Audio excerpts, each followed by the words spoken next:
The smell of fish guts filled the air as I pulled the net up one more time.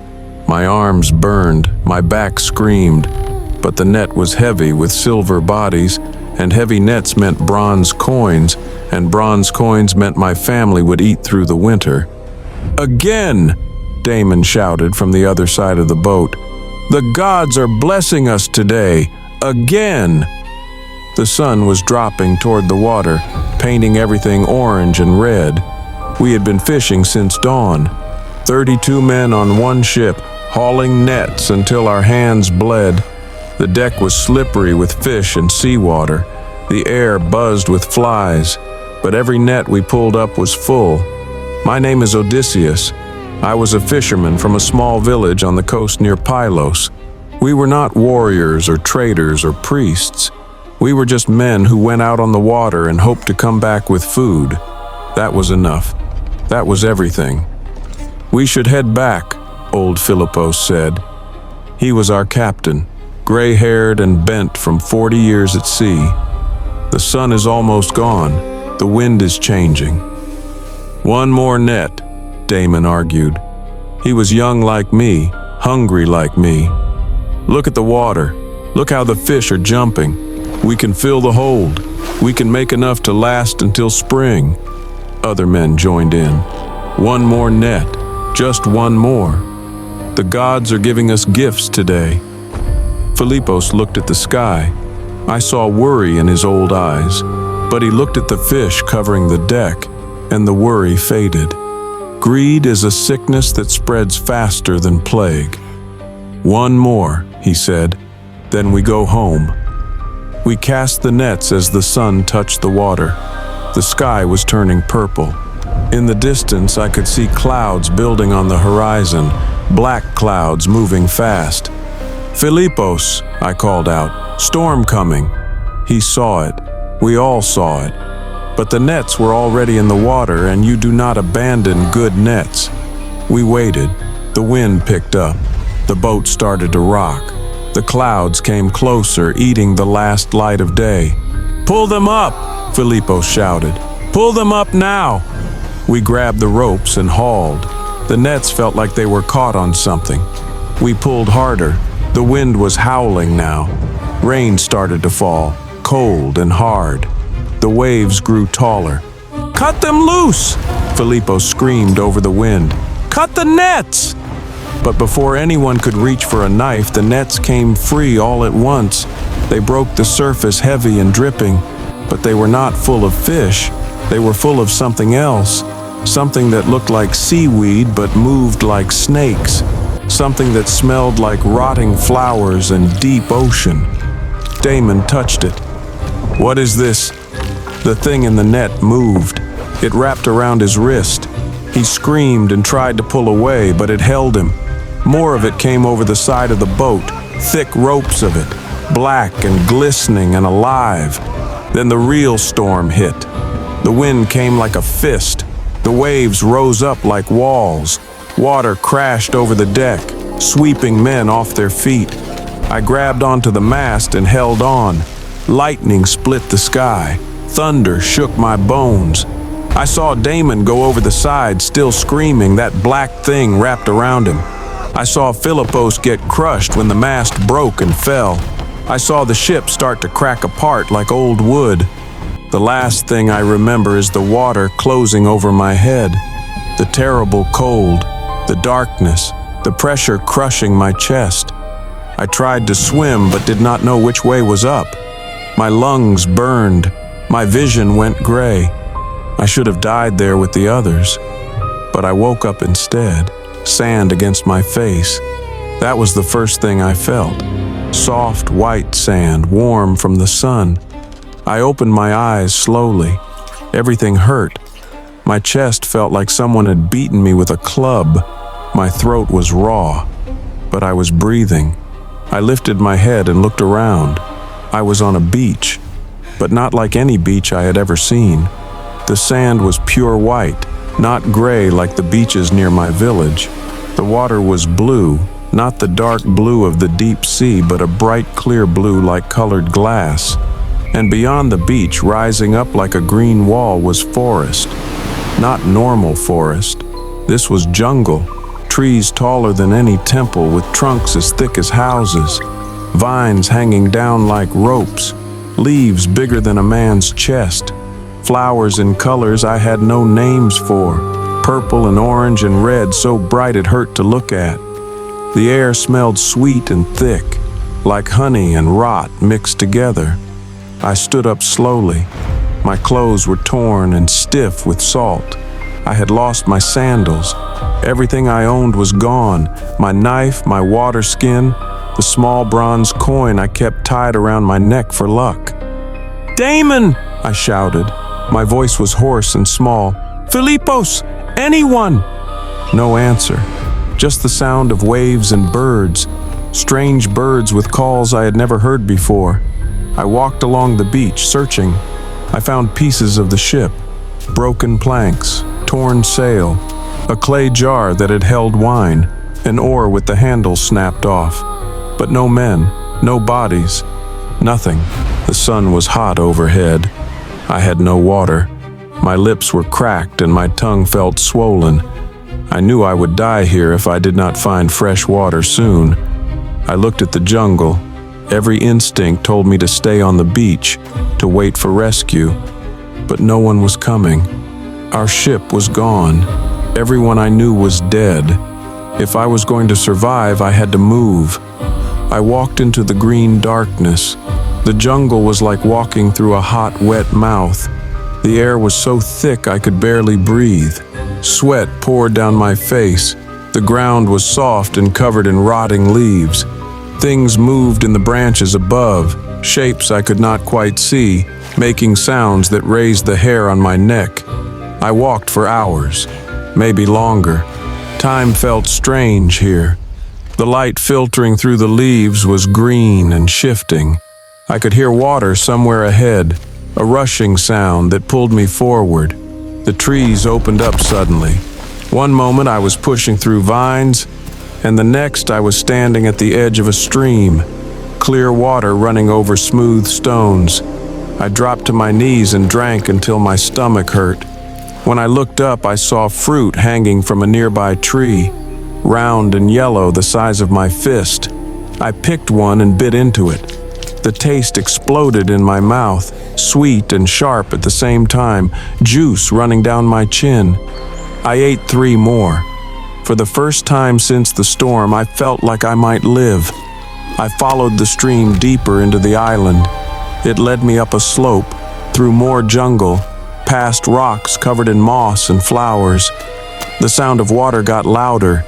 The stream was getting wider, turning into a river. Then I reached the center of the island. The trees opened up around a pool, but calling it a pool was like calling the sea a puddle. It was huge, wider than a stadium, deep enough that I could not see the bottom. The water was crystal blue, so clear I could see down maybe 50 feet before it faded to black. The pool was perfectly round, as if someone had carved it out of the rock, and all around it the jungle pressed in like walls, making it feel like I was standing at the bottom of a green bowl. The water was still, not a ripple, not a wave, just perfect glassy blue. I walked to the edge and looked down. The water was so clear I could see fish swimming far below. Big fish, bigger than any I had caught in my nets. They moved slowly, circling something I could not quite make out in the depths. That was when I saw her. She rose from the center of the pool without making a sound. One moment there was nothing, and the next she was there, breaking the surface slowly, water running off her like silver. At first I thought she was a woman. She had a woman's face, a woman's shoulders, a woman's arms. Her skin was pale white with a faint blue tint, like milk mixed with sky. Her hair was long and black, floating around her head even though she was above water. Her eyes were large and dark, with no whites at all, just black from edge to edge. But below her waist, where legs should have been, there was a tail, long and powerful, covered in scales that caught the light and threw back colors, blue and green and silver all at once. The tail moved slowly beneath the water, keeping her floating in place. She looked at me. I felt that look go through me like a spear. "You survived," she said. Her voice was strange, like music and breaking waves mixed together. She spoke Greek, but Old Greek, the kind my grandmother used when she prayed to the old gods. I could not speak, could not move. Every part of me was screaming to run, but my legs would not obey. She swam closer to the edge. Her movements were smooth and perfect, like watching a dolphin. She pulled herself half out of the water, resting her arms on the smooth rock. Up close, I could see that her fingers were webbed, with nails that looked more like claws. "The others all died," she said. 32 men.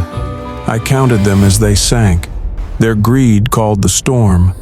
Their hands pulled up the cursed nets. The sea took them as payment. You caused the storm?" I managed to say. "No, but I did not stop it. I watched your ship break apart. I watched your brothers drown. And then I saw you, still fighting, still swimming even when your lungs were full of water, even when the darkness came. You fought." She tilted her head, studying me like I was some strange animal. "So I saved you. I breathed air into your dead lungs. I carried you to this shore.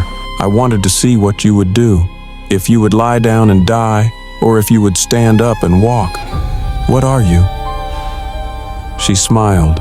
Her teeth were white and sharp. "I have many names. Your people call me Nereid, Sea Spirit, Ocean Daughter, but those are just sounds. I am old. I was here before men built their first boats. I will be here long after your cities fall to dust. Why did you save me?"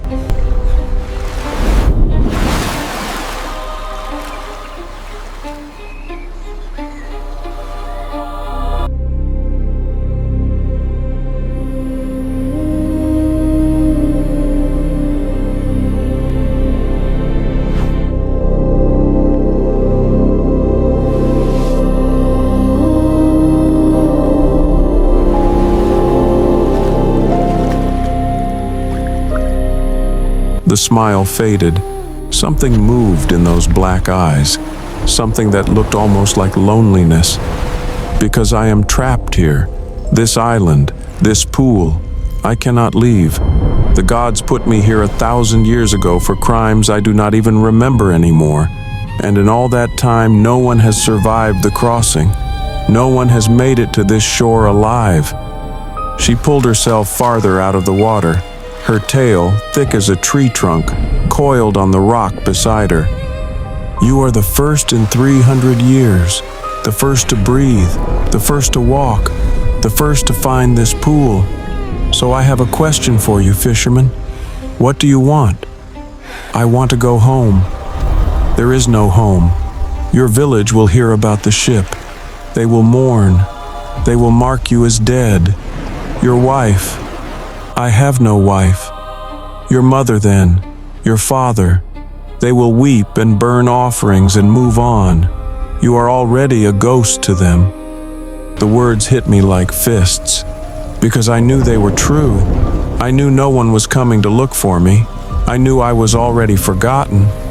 "Then what am I supposed to do?" I asked. "Stay here, alone?" "Not alone." She moved closer. I could smell her now, salt and flowers and something else, something sweet and dangerous. "Stay here with me. I will teach you to swim in these waters. I will show you wonders, fish that glow in the dark, gardens of coral deeper than any man has seen, caves full of pearls and ancient things. I will give you food that never runs out, water that never goes bad. This island is paradise, fisherman. But paradise is hollow when you are the only one in it. You want me to just live here forever? Why not? What waits for you out there? Hard work and hunger, growing old, watching your body break down, dying in some room that smells like piss?" She leaned closer. Her face was inches from mine. "Here you could have peace, beauty, magic, me." I looked into her black eyes and felt something pull at me, a want I did not understand. She was beautiful and terrible and strange, and part of me wanted to say yes right then. But another part of me, the part that remembered sunlight and fishing boats and my mother's voice, said, "No." "I cannot," I whispered. Her face went cold. The water around her started to move, ripples spreading out in circles. "Cannot or will not? I am not meant for this place. I am just a fisherman. I am just a dead man walking," she finished. "You know you cannot leave this island. The currents around it are impossible. The storms never stop. Even if you built a raft, you would die before you reached open water. This is your home now. The only question is whether you will live here with me or die here alone." She slipped back into the water, her tail creating barely a splash. She swam to the center of the pool and looked back at me. "I will give you 3 days to decide, 3 days to explore, 3 days to understand what you would be refusing, and then you will come back here and give me your answer." She dove beneath the surface and disappeared into the blue depths. I stood there for a long time, staring at the water, wondering if I had imagined the whole thing. I spent those 3 days exploring the island. I found fruits I could eat and streams I could drink from. I found caves full of crystal formations that caught the light and threw rainbows. I found beaches where the sand was black like ash. I found rocks shaped like giants and trees that grew in spirals. But I also found bones. They were scattered through the jungle, half buried in the dirt. Human bones, old bones, white and cracked. Skulls with moss growing in the eye sockets. Ribs tangled in vines. I found them everywhere I looked, dozens of them, maybe hundreds. The other men who had washed up here over the years, the other survivors who had said no. On the 3rd day, I went back to the pool. She was waiting for me. She surfaced as soon as I appeared, as if she had been watching from below. She pulled herself onto the rock and looked at me with those black eyes. "Have you decided?" I sat down on the edge. My feet dangled over the water. "I found the bones." "Yes." "How many?" I stopped counting after the 1st century. She moved through the water until she was right below me. "They all said no. They all chose to stay human. They all died within a moon's turn. Thirst or hunger or accidents or simple loneliness. This island provides, but only if you know how to listen to it. Only if you accept what it is." "And what is it?" "A prison, a paradise, both, neither." She pulled herself up next to me. Her tail hung down into the water, moving slowly. "I have been here so long I have forgotten which it was supposed to be." "What do you want from me?" I asked. "Really?" She was quiet for a long time. Then, "I want someone to talk to, someone who understands words, someone who can look at me and see more than a monster. I want someone who will stay. And if I stay, what happens to me?" "You live. I will protect you, feed you, teach you the secrets of this place. You will never grow old, never get sick. The island gives that gift to those it accepts. But I will never leave. No, you will never leave." I looked at my reflection in the water. I looked older than I had 3 days ago, thinner. There were new lines on my face. The island was beautiful, but it was eating me slowly. "If I say yes," I said slowly, "what do you get?" She smiled. It was not a happy smile. "I get to not be alone. That is all I have wanted for 1,000 years." I thought about my village. My mother was probably crying. My friends were probably telling stories about how I died bravely. They would pour wine on the ground for me. They would speak my name at festivals, and then, slowly, they would forget. Life would go on without me. But here, with her, I would go on, forever, trapped in paradise with a creature who was as lonely as I was becoming. "There is one more thing," she said. "One thing I have not told you. My stomach tightened. What? If you stay with me, really stay, I have to change you, make you like me. Otherwise you will die anyway. The island will not let you live forever in that weak human body. You have to become something more. What do you mean, change me? She lifted one webbed hand out of the water. Give you these, and gills, and scales, and a tail like mine. Make you a creature of the water, make you one of my kind. It is the only way. I stared at her. You want to turn me into a monster? I want to turn you into someone who can survive here, who can swim in the deep pool with me, who can stay by my side forever. She reached out and took my hand. Her skin was cold and wet. It is not a curse, fisherman. It is a gift. You would be strong, beautiful, eternal, and we would be together. I looked at her hand holding mine, at the webbing between her fingers, at the scales running up her arm. I thought about having those same scales on my body, having a tail instead of legs, having gills instead of lungs, becoming something my mother would not recognize. But I also thought about dying alone in the jungle, about my bones joining all the others, about being forgotten completely. Will it hurt? I asked. Yes, very much, but only for a little while. I closed my eyes. I thought about everything I was giving up, my humanity, my chance at a normal life, any hope of going home. But the truth was, I had already given those up. The storm had taken them from me. I was already dead to everyone I knew. I was already a ghost. At least this way, I would not be alone. Do it, I whispered. She pulled me into the water. The pain was worse than she said. It felt like my bones were melting, like my skin was being peeled off, like something was reaching inside me and rearranging everything that made me human. I screamed into the water. She held me tight, her tail wrapped around me, keeping me from drowning as my lungs changed, as gills opened in my neck, as my legs fused together and stretched and twisted into something else. It went on forever. It went on until I could not remember what I had been before the pain, until I could not remember my name or my village or anything except the burning. And then it stopped. I opened my eyes. We were deep underwater. I could see the bottom of the pool now, could see the rocks and plants and fish. Everything was clear and bright and beautiful. I tried to breathe and water flowed through my gills.